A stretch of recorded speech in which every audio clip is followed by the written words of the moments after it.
The entire capital is abuzz with rumors that I and my arch-nemesis the Crown Prince are a match made in heaven. On the day of the imperial betrothal decree, I kowtowed vehemently before the emperor, Uncle Gu. Even if every man in the world turned into a yellow dog, I would never fall for Gu Shen.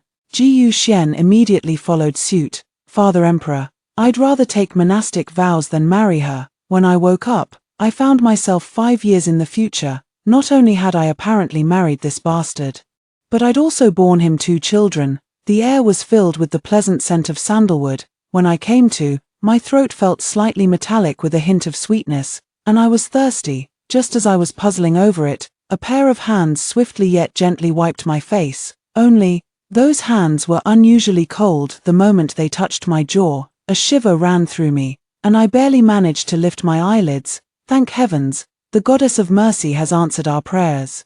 Her Highness has finally awakened. Quick, go outside and inform Physician Jiang and Physician Zhong. Qingyuan, bring the ginseng soup at once. Qingyun, the princess consort has regained consciousness. Quickly send someone to inform His Majesty. I could only vaguely hear numerous footsteps and responses in the room. I was utterly confused. How did I wake up from my bedroom in the general's residence to find myself in the Guanju Palace? Moreover, I was surrounded by a circle of palace maids, all wearing expressions of worry and anxiety. I was standing there in confusion when a young eunuch hurried over and knelt beside me. Your Majesty, the Emperor has arrived. My face bore only 2 words, bewilderment. Me, the Empress. Wait, that can't be right. As I stood frozen in shock, a figure clad in bright yellow dragon robes strode in. That scoundrel was unmistakably Gu Shen. He grabbed my hand in an instant. Dressed in that golden yellow robe embroidered with soaring dragons across stormy seas, his sword-like brows and starry eyes carried an unusual chill. His gaze held the same indifference as always, his expression tinged with gloom. Good heavens, who orchestrated this cruel prank? Don't they know that if Uncle Gu finds out about this farce, someone's going to get beaten to death? Besides, this bastard and I are sworn enemies. Tricking me into believing I was the Empress. Absolutely preposterous. I glared at the person in front of me with displeasure. Too lazy to deal with him, I simply shook him off and tilted my chin up at him. Gu Shen, we agreed to visit Tuanzi and Yuanzi together. Even if you don't want to see me, you didn't have to jump into the lotus pond. The man's voice before me was rather cold, his deep tone carrying a hint of magnetism, quite different from Gu Shen's somewhat clearer voice. It gave me a feeling that was both unfamiliar and familiar.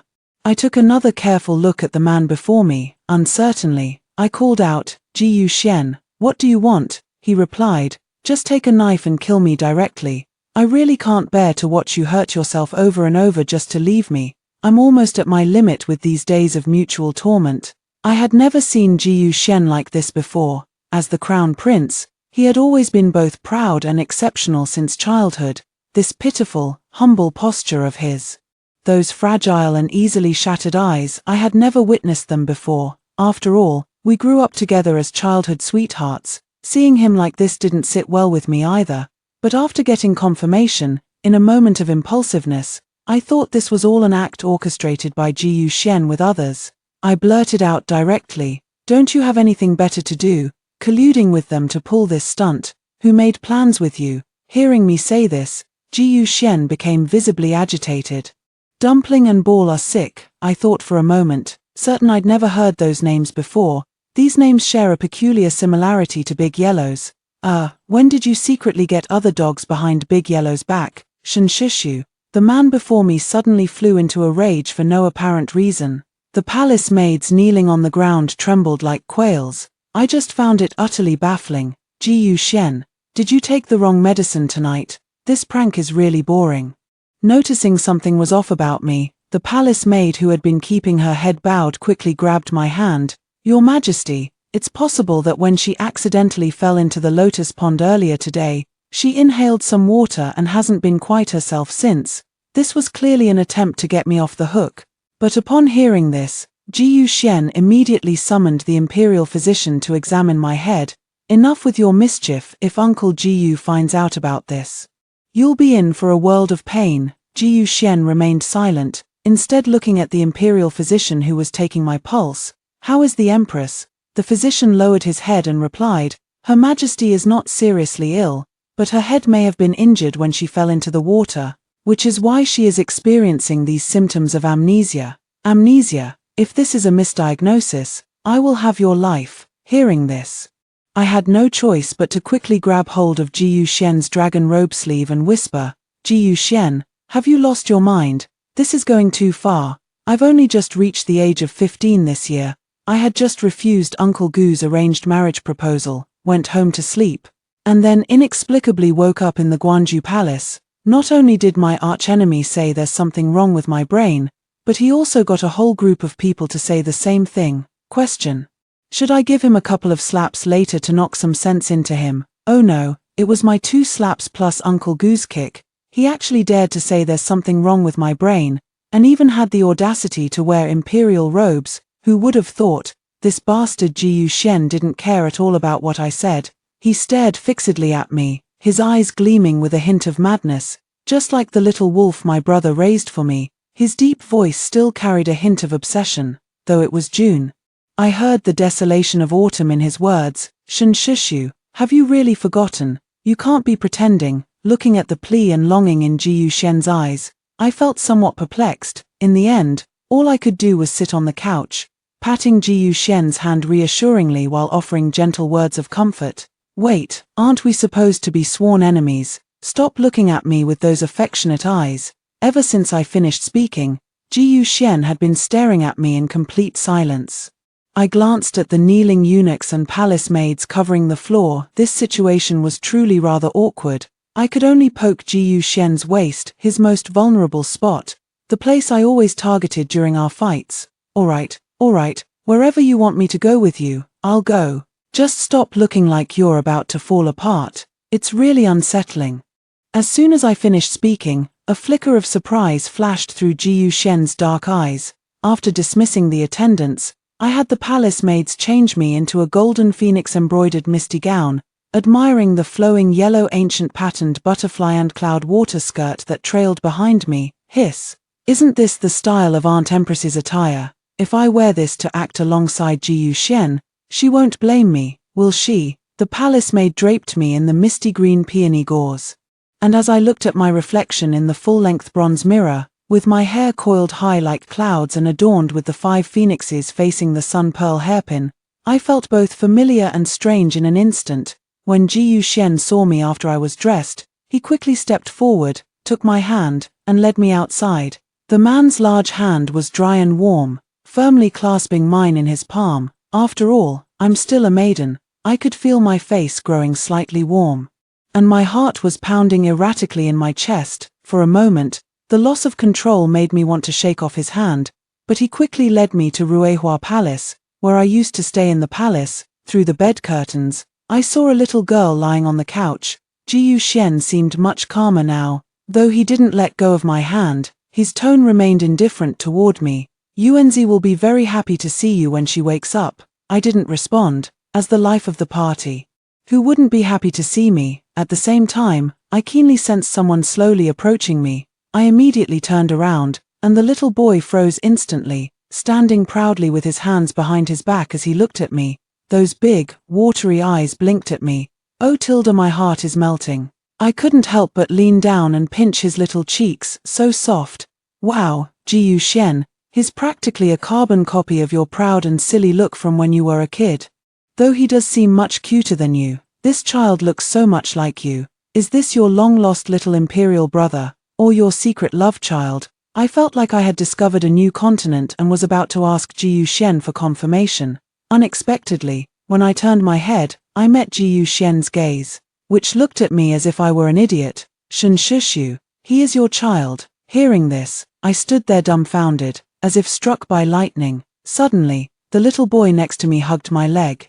Did mother really abandon Jinyi? Hearing this, I looked at the little boy in front of me and the face of the little girl on the bed.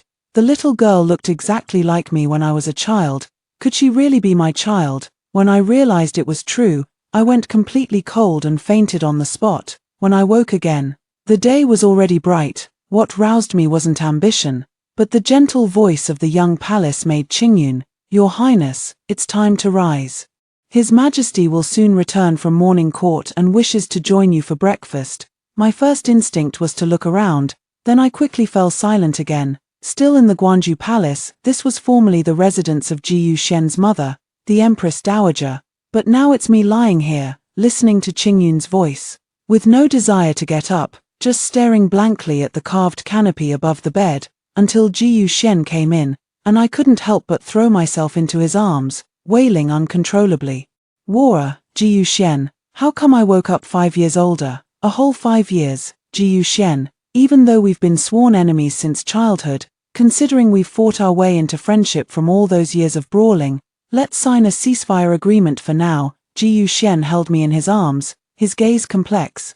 It seems you really did hit your head when you fell into the lotus pond. Hearing him imply I wasn't right in the head, I glared at him through gritted teeth.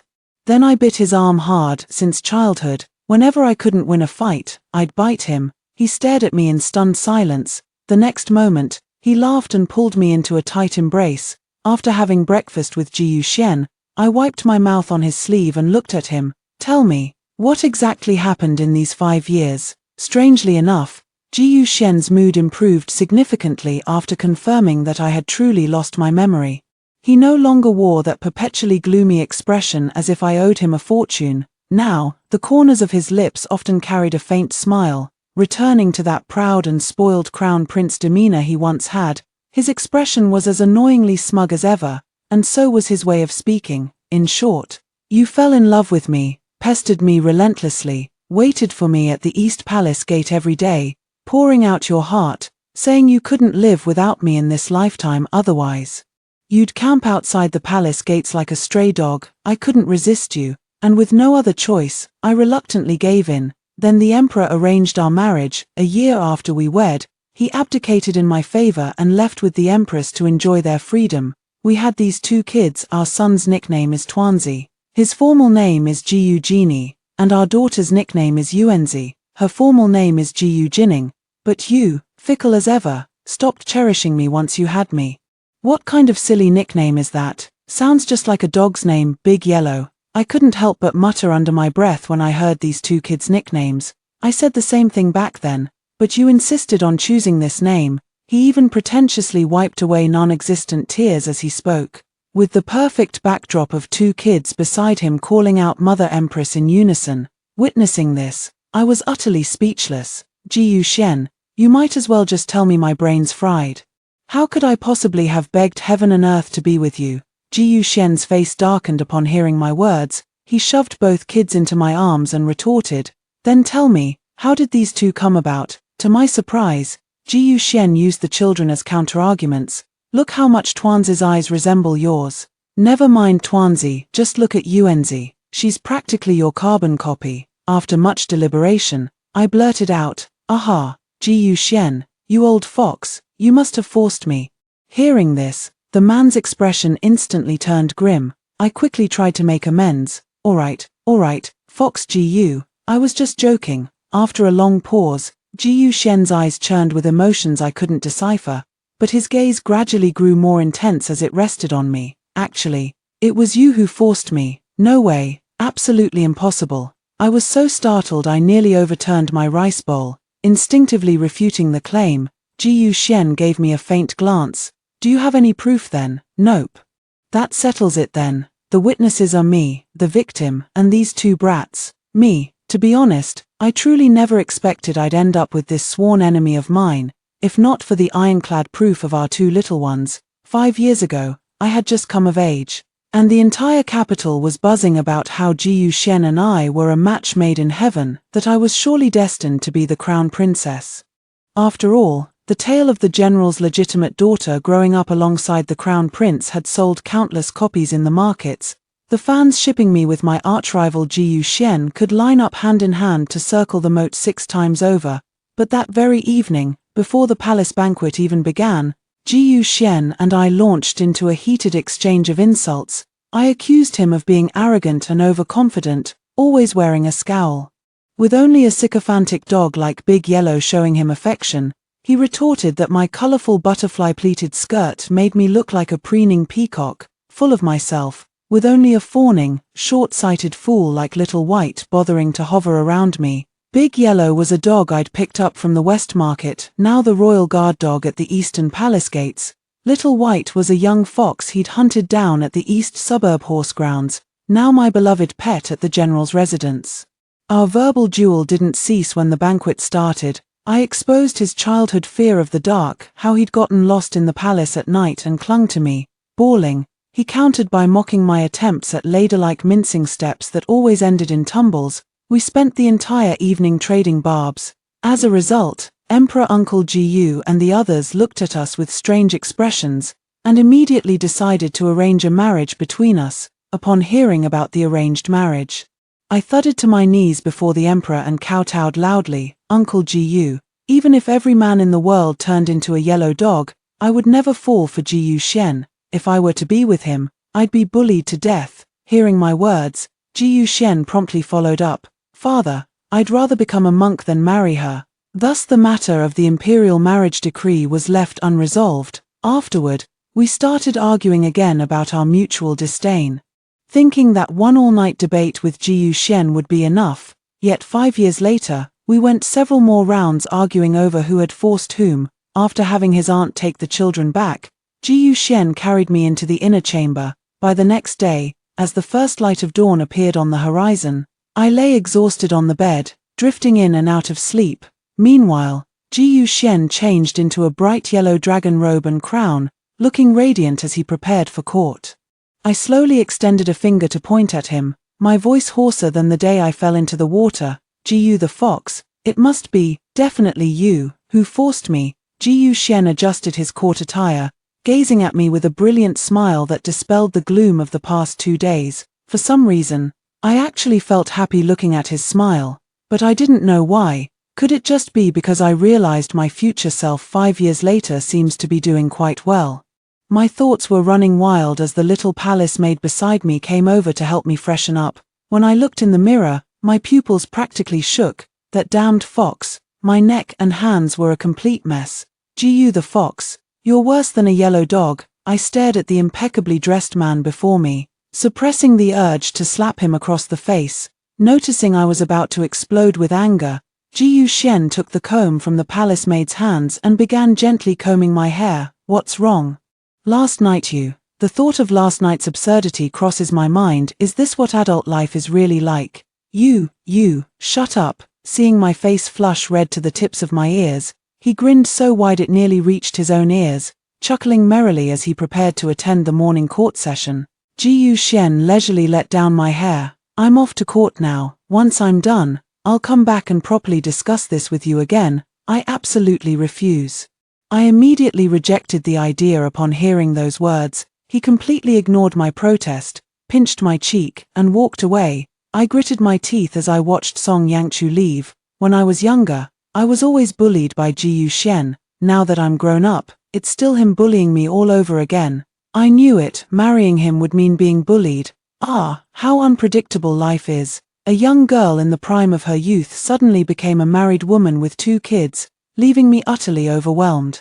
I'm doing my best to adjust to this life 5 years later. According to the young palace maid Qingyun, my father and mother have gone on a long journey with the retired emperor and his entourage. My elder brother has already moved with his wife and the whole family to the borderlands, leaving the general's mansion completely empty. Even though I already knew my parents were such free spirits, the strange feeling of having no relatives left in the entire capital still makes my scalp tingle. Qingyun also told me that for all these years, I've been the only woman in the imperial harem. No wonder that Fox Gu vents all his temper on me alone. I decided to go to the Eastern Palace today to see my 2 unexpected little ones, Tuanzi and Yuanzi. Tuanzi is the older brother, with a somewhat proud and cheeky personality, just like Gu Shen when he was little. Yuanzi is the younger sister, lively and adorable, delicate and charming like a little kitten, just like me when I was young. Holding one of their tiny hands in each of mine, I carefully grasped them, afraid of hurting them. Yuanzi threw herself into my arms. Mother, you've never hugged me like this before. You're so gentle today. Can you always be like this from now on? Yuanzi isn't greedy. Just hold me like this once a day, okay? Looking at this little darling before me, I don't know what I did in my past to make these two little ones so desperate for my affection. Yet the memories of the past 5 years seem shrouded in thick fog to me. I can't make out anything clearly. As for how to live my future life, I'm even more completely at a loss. The two little treasures kept clinging to me until dinner time. After having dinner with them, Maruko ran over and hugged me tightly, pressing her round little face against mine and nuzzling my cheek. "Mother Tilda, will you sleep with Maruko tonight?" I planted a big kiss on Maruko's cheek. "Of course. Mother will hold you while you sleep tonight." The little one snuggled contentedly into my arms after hearing my words. The round dumpling sitting beside us appeared particularly tsundere, though he put on the facade of a proper older brother. He was still just a little kid at heart. The anticipation and thoughts in his eyes were impossible to hide. "Does my little dumpling want mommy to stay with you tonight?" I asked patiently. His face immediately flushed red at my words.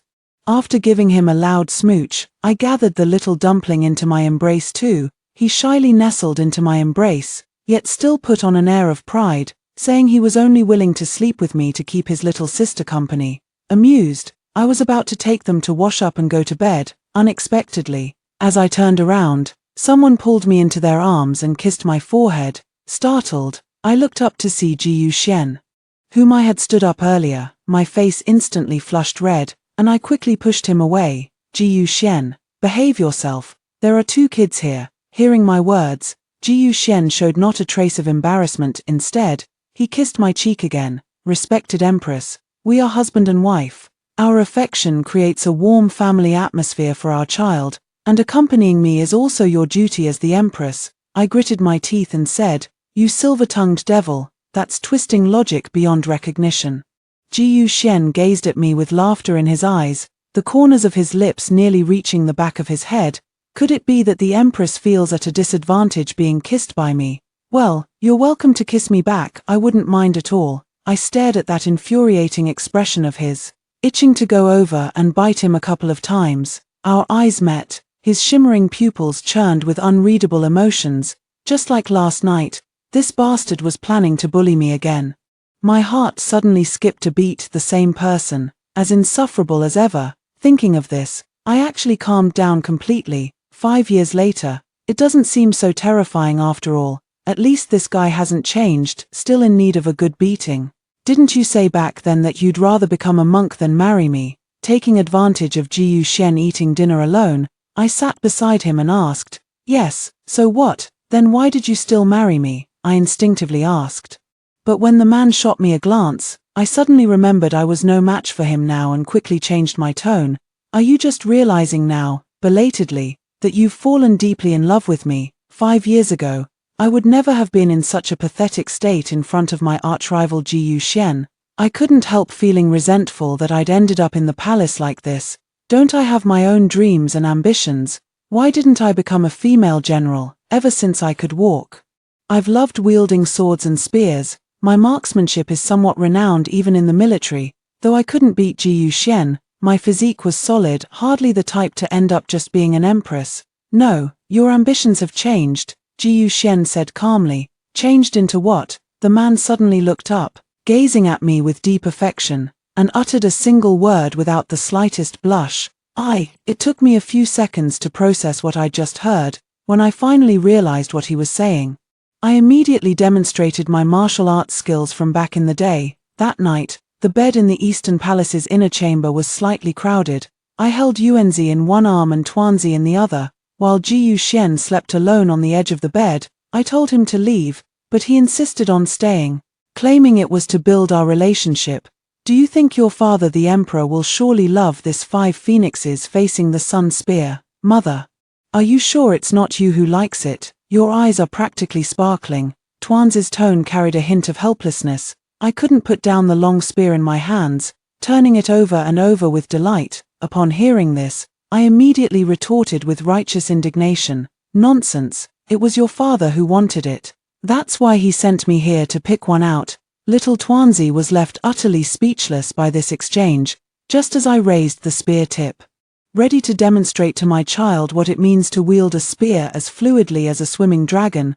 I accidentally knocked over the shelf beside the armory. As I instinctively shielded the dumpling beside me, A lean figure stepped forward to block what was behind me. He was dressed in the shadowy garb of the hidden dragon guard, his face concealed by a black mask, revealing only a pair of sharp eyes. After a series of crackling sounds, I looked at the mess on the ground and quickly thanked the man.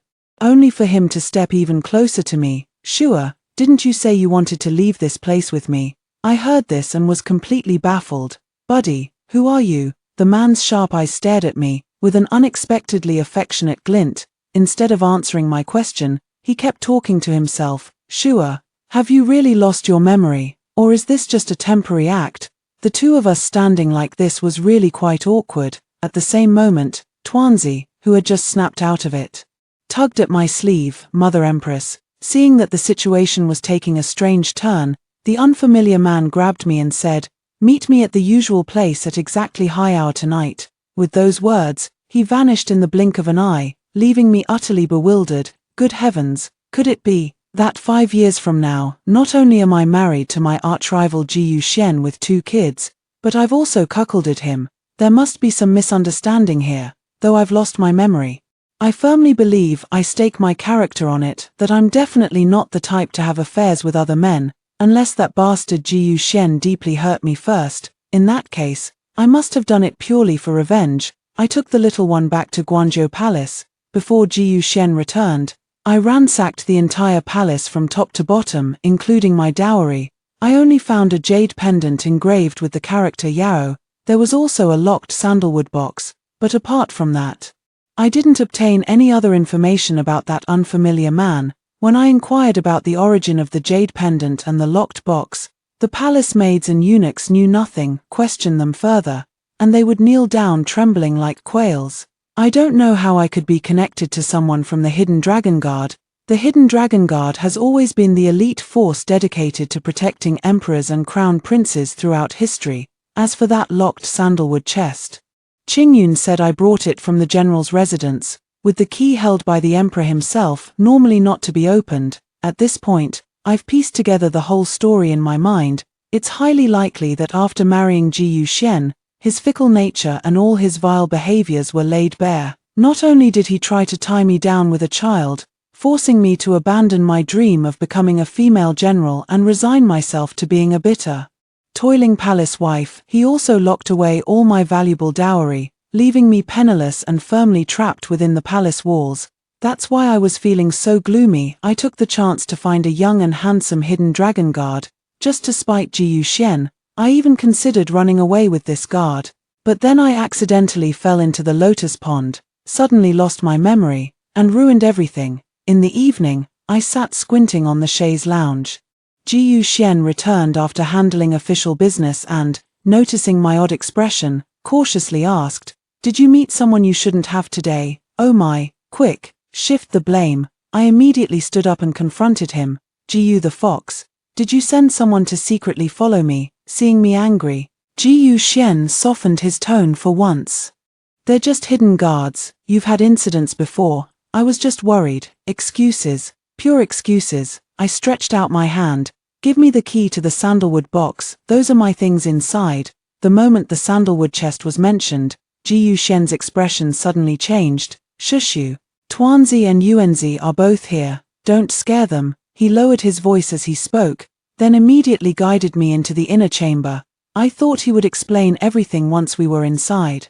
Yet the instant we stepped through the inner chamber's threshold, the man pressed me down onto the bed. With a click, the palace maid outside tactfully closed the door. Only a few dim palace lanterns were lit in the inner chamber, and the surroundings were utterly silent. I could even hear my own pounding heartbeat. Jiyu Xian's large hand caressed my face, his eyes dark as they gazed at me. He lowered his head, slowly drawing closer to my face, so close that I thought he would kiss me, but instead, the scoundrel didn't kiss me. He bit my cheek. "Shishu, don't you ever think of using anything to make me leave you again?" The distance between us was so close that I could clearly see the madness churning in his eyes. I found this guy's demeanor quite odd, someone so arrogant yet so fragile. I had intended to speak harshly, but seeing the look in his eyes as if he were about to shatter, my tone inexplicably softened when I opened my mouth. "Even if you're the emperor, you can't just tie me down in the palace with a child. not only preventing me from fulfilling my ambition of becoming a female general but also withholding the money in my chest, forcing me to be nothing but a resentful palace wife burdened with endless worries. Hearing this, Ji Yuxian paused, then suddenly laughed. You truly are heartless, Your Majesty the Empress. What in the imperial harem has ever caused you worry? The palace maids and eunuchs handle all the cooking and cleaning. You're carried in a sedan chair even for strolls in the royal gardens. The children are cared for by their governesses and tutored by the imperial preceptors, and there aren't any other women in the harem causing you trouble, and withholding your funds. Doesn't the key to the palace treasury lie right in your dressing case? All you do each day is admire flowers, play with birds, and feed fish. How could you possibly be the resentful woman of the deep palace? As for becoming a female general, those are demons of your own making. In the past 5 years, the mere sight of weapons has pained you. I don't want you to suffer, and that chest, open it if you wish. I'll have the key delivered to you tomorrow. The man's voice was low and hoarse, sounding as if he was coaxing me. I lowered my head, not wanting him to see my burning red face. Oh, I'm sorry, it seems I misunderstood you. But who knew Ji Yuxian had no intention of letting me off? He lightly kissed my ear, his murmuring voice so husky it felt like a seduction. Shushu, please don't leave me again. Okay, I'll give you anything you want. Please, just stay by my side. These confessions instantly made me blush like crazy. I just want to bury my head in the blankets. I can't even imagine how Ji Yuxian, who used to give me cold looks every day 5 years ago, spoke to me with such arrogance and never missed a chance to tear me down, has evolved into someone who can make my heart explode with just a few words anytime, anywhere. The man moved closer to me, his voice dripping with ambiguity. Are you shy? I am not, I mumbled with my head buried. Even your neck is flushed red. The man's voice was clearly laced with amusement. Hearing this, I instantly looked up in flustered anger, glaring at him. He smiled as he delivered his final verdict. Even my Shushu has moments of shyness. Blushing furiously, I clenched my fists, itching to give him a couple of punches, but just as I raised my hand, a dart suddenly flew in, whizzing past before embedding itself in a pillar in the hall. Attached to the dart was a note. Ji Yuxian picked up the note. Though he tried to shield it from my view, I still caught sight of the words written clearly in black and white. Shua, I've been waiting for you. Have you forgotten what he did to you? You are my wife. I stared fixedly at Ji Yuxian, hoping he would offer some explanation. But he remained silent. The sky grew darker, his gloomy expression concealed within the night, making it hard to discern. We stood in stalemate for who knows how long. Just as I was about to speak, Ji Yuxian also opened his mouth. No need to worry too much. I'll have someone find him. Tomorrow, I'll send you the key to the box. With those words, he turned and left, giving me no room to ask questions. Oh no, everything's back to square one. 5 years later, not only have I not adapted to this life, but every step feels fraught with peril. I've resolved to investigate this matter myself. Up till now, Ji Yuxian has only said that person was an assassin, revealing nothing else. I thought he didn't take this matter to heart, just like he wasn't the least bit worried about that mysterious man. But over the next few days, Ji Yuxian's outrageous behavior made me realize he wasn't as composed as he appeared. On the first day of catching the assassin, Ji Yuxian used the excuse of protecting me properly to shamelessly stay in Guanju Palace, preferring to sleep on the daybed all night rather than leave. On the second day after catching the assassin, Ji Yuxian brought me my favorite weapons, the 5 phoenixes facing the Sun Spear and the Purple Star 7-star Spear. On the third day after catching the assassin, Ji Yuxian took me to the training ground, saying he had organized a spear battalion for me, so I could come here to train whenever I felt bored. The 4th day, the 5th day, only then did I realize this arrogant Ji the Fox was actually trying to win me over. The Ji dynasty has kept the kingdom of An standing strong for over a century, and the ascension of Ji Yuxian to the throne has not only stabilized the dynasty but also infused it with new vitality. 5 years ago, the neighboring kingdom of Hong still eyed our country with hostility, frequently launching military campaigns. Now, Hong no longer poses any significant threat to An. I had previously heard from Qingyun that Hong had sent a diplomatic mission to establish friendly relations. Now, the gifts Ji Yuxian occasionally prepares for me have become one of the few joys I have in the palace. Just as I was looking forward to what Ji Yuxian might bring me today, he arrived at my Guanju palace empty-handed. When I entered, I even took a careful look at him, thinking he might be hiding something behind his back to surprise me. But there was really nothing. At this point, I thought his fawning behavior, like a loyal dog, had come to an end. Unexpectedly, after dinner that evening, he shamelessly squeezed his way onto my bed. It's already dark outside. Shouldn't the Empress keep me company and give me some sweetness, Tilda? Before I could punch the person out, the two little ones on the bed caught their shameless Emperor father red-handed. Father is so grown up yet still afraid of the dark. How embarrassing. Yuan's soft, sticky voice rang out. Tuanzi, as the older brother, took the opportunity to add insult to injury for their father. Father Emperor is acting a bit like he's trying to be cute and coquettish. It was rare to see Ji Yuxian being teased by someone younger. His face alternating between blushes and darkening expressions, so I kindly came to his defense. Your father Emperor has been afraid of the dark since childhood. Back when he got lost in the temporary palace, as soon as night fell, he would throw himself into my arms and cry, so stop making fun of him now. I watched this towering man, standing 8 feet tall, sitting somewhat awkwardly on the edge of the bed. I hugged Yuanzi and gave him a glance. Fine, Ji Yuxian, come up here. But you're still sleeping by the bed today. Unexpectedly, Ji Yuxian was even more shameless than I thought. He directly had the maids outside the hall take Tuanzi and Yuanzi to the side chamber. As I listened to Tuanzi and Yuanzi's soft cries of Mother Empress, Ji Yuxian pulled me onto the bed. Ji Yuxian, what exactly are you trying to do? Do you want me to forget all those things written by that person? Have you done something that hurt me?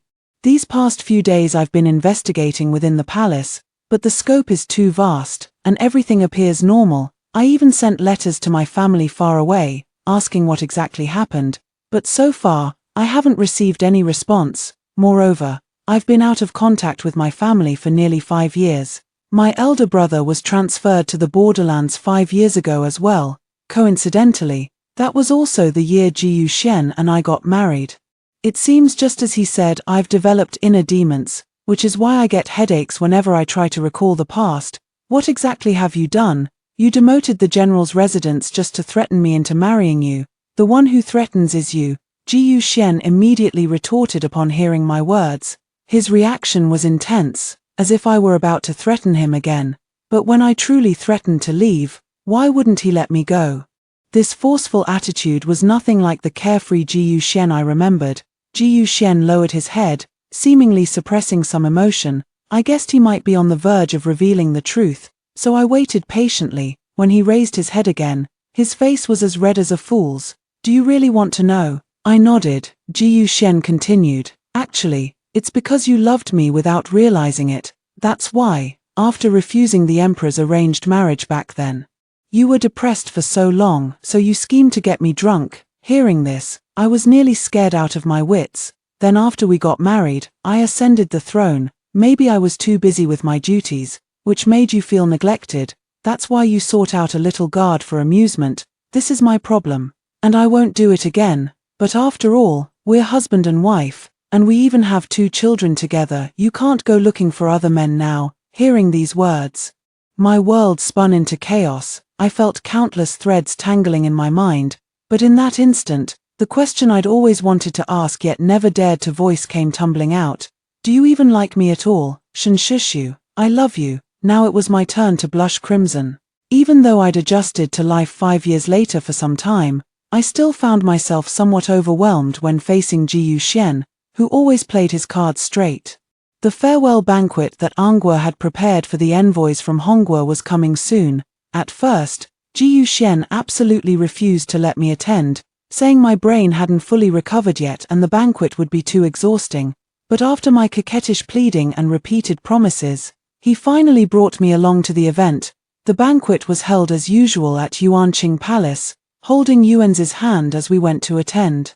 I looked up to see the double-eaved hip and gable roof covered with yellow glazed tiles. By the time I arrived, the feast was about to begin, though the clear and melodious music of strings and bamboo was exquisite. Having heard it for so many years had made me weary of it. Unable to help myself, I yawned. Seeing my drowsiness, Ji Yuxian took my hand under the table and asked if I wanted to take the child back to Guanju Palace to rest. As I looked at this tedious banquet, I was just about to agree. But suddenly someone stood up from below the banquet tables to propose a toast to me. Your Majesty the Queen, surely you won't refuse this cup of wine from this prince. I took a closer look and oh my, those sharp eyes. Wasn't this the hidden dragon guard who had shielded me from weapons that day? How had he transformed into a prince of the Rainbow Kingdom today? I never could have imagined that the lover I'd chosen would turn out to be a prince from an enemy nation. I had guessed that the hidden dragon guard who hadn't waited for me wouldn't give up easily, but I never expected this secret lover of mine to dare confront me so boldly. He still wore that inconspicuous attire from before, a black python robe with wide sleeves, his face half concealed behind the same silver mask, yet even the visible half couldn't hide his striking handsomeness. After all, he was a prince, and his imposing aura was undeniable. The foundation of his features was clearly excellent.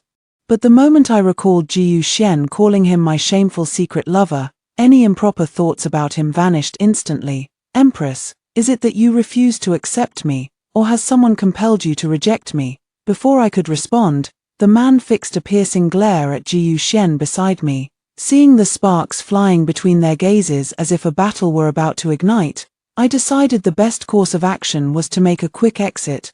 This princess has been feeling unwell lately, so I shall not partake in this toast. I hope everyone enjoys themselves, but as I am truly unwell, I shall take my leave now. With that, she left with Yuanzi in tow. I dismissed the palace attendants who had been following me, instructing the governess to take Yuanzi back to Guanju Palace first, while I wandered aimlessly through the imperial gardens alone, thinking of the passionate gaze Prince Hong had given me, and those ambiguous words on that piece of paper.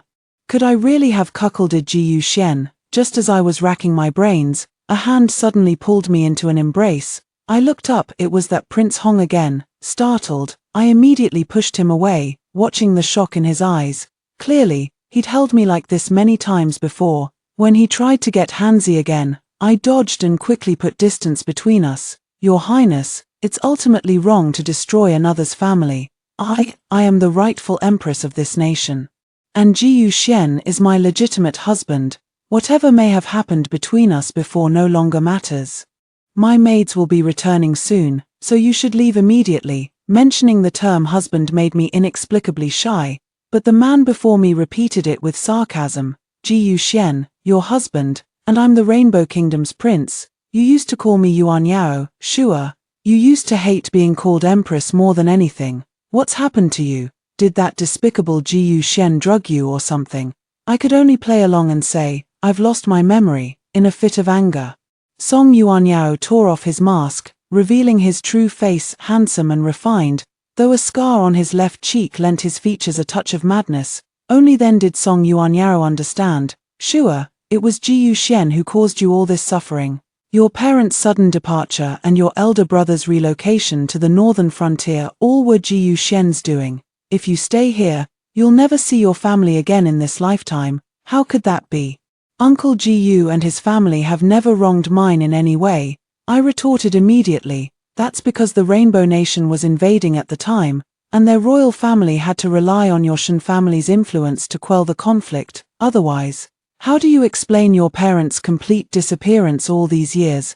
The weight of these words was overwhelming. I didn't fully understand, yet they struck me deeply. It's true, I haven't seen my parents for 5 years, not even a single letter.